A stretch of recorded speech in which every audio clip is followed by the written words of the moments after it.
A gente vai contar hoje a história de uma rebelião. E não é qualquer rebelião, não. É uma revolução que simplesmente mudou a arte para sempre. A gente vai sair daquelas regras super rígidas do Renascimento e mergulhar numa forma totalmente nova, radical mesmo, de enxergar o mundo. Bora lá!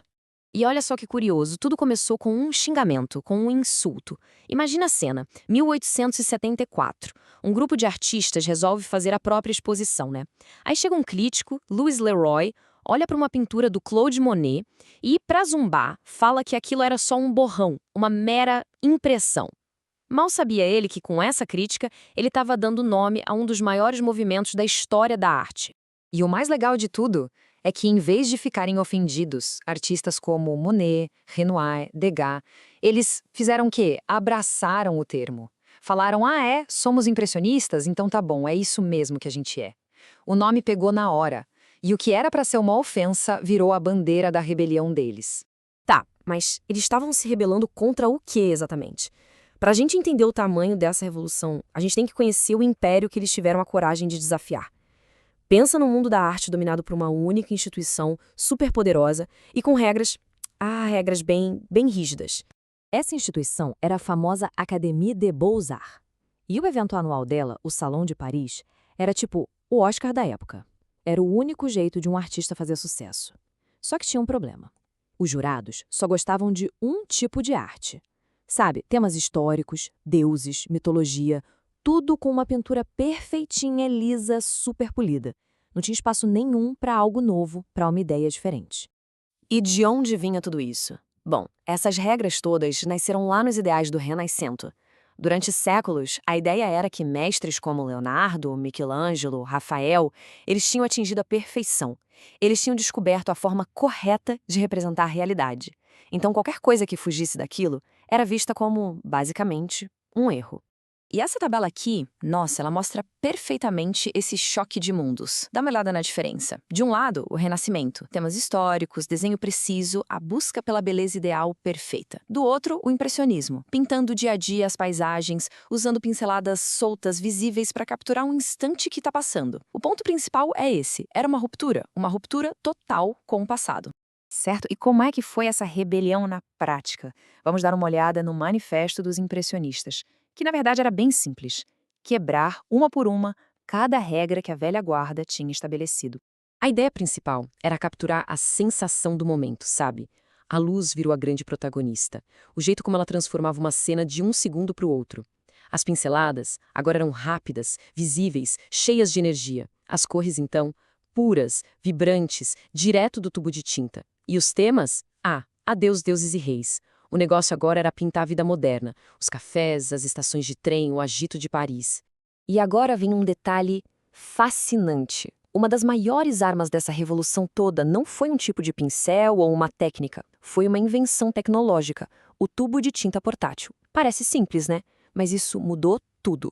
Pela primeira vez, os artistas podiam sair dos ateliês e pintar ao ar livre, o famoso en plein air. Eles podiam capturar a luz natural ali, na hora, no lugar. E não para por aí, não. Sabe aquelas cores super vivas que são a marca registrada do impressionismo? Elas também foram um produto da Revolução Industrial. Novos pigmentos sintéticos inventados pela química moderna da época deram para eles uma paleta de cores que os mestres do Renascimento nem sonhavam que poderia existir. Ok, mas quem eram as pessoas por trás disso tudo? Quem eram esses revolucionários? Vamos conhecer um pouco os principais nomes que lideraram esse ataque artístico. Bem, no centro de tudo, a gente tem Claude Monet.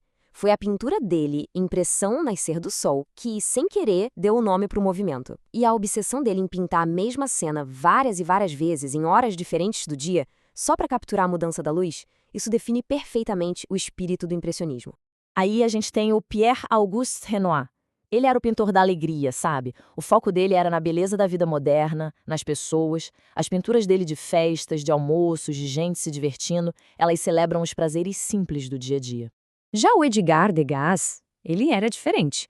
Enquanto a maioria ia para o campo pintar paisagens, ele era um mestre dos ambientes fechados, da vida urbana. Ele é famoso pelas cenas de aulas de balé, das corridas de cavalo e com uns ângulos e enquadramentos super inovadores, quase como se fosse uma fotografia. E é fundamental a gente falar do papel das mulheres artistas. Berthe Morisot, por exemplo, foi uma figura central no grupo.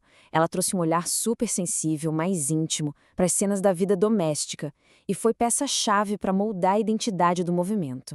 E por fim, Camille Pissarro. Ele era meio que a figura paterna do grupo, sabe? A cola que mantinha todo mundo unido. A dedicação dele era tanta, mas tanta, que ele foi o único artista que participou de todas as 8 exposições impressionistas. Ele foi um verdadeiro pilar para o movimento. E aí, no final das contas, qual foi o resultado dessa rebeldia toda? Bom, o impacto foi gigantesco e duradouro. Vamos entender agora como esse pequeno grupo de artistas conseguiu virar o jogo da arte para sempre. Essa frase do Renoir aqui resume tudo de forma perfeita. Foi o primeiro grande legado deles. De repente, o jeito que algo era pintado passou a ser mais importante do que o que estava sendo pintado. A técnica, a luz, a cor, o sentimento, isso passou a ser a arte. E essa talvez seja a mudança mais radical. A arte deixou de ser um espelho da realidade objetiva para se tornar uma janela para a percepção do artista. A visão individual, pessoal, subjetiva, virou o coração da obra. E esse é basicamente o pilar de toda a arte moderna que veio depois. O impressionismo foi, literalmente, a primeira peça do dominó. Quando eles derrubaram as regras da arte acadêmica, abriram a porta para todo mundo que veio depois. Artistas como Van Gogh, no pós-impressionismo, puderam ousar. Essa liberdade toda levou para as cores malucas do fauvismo de Matisse e, mais tarde, para as formas quebradas do cubismo de Picasso.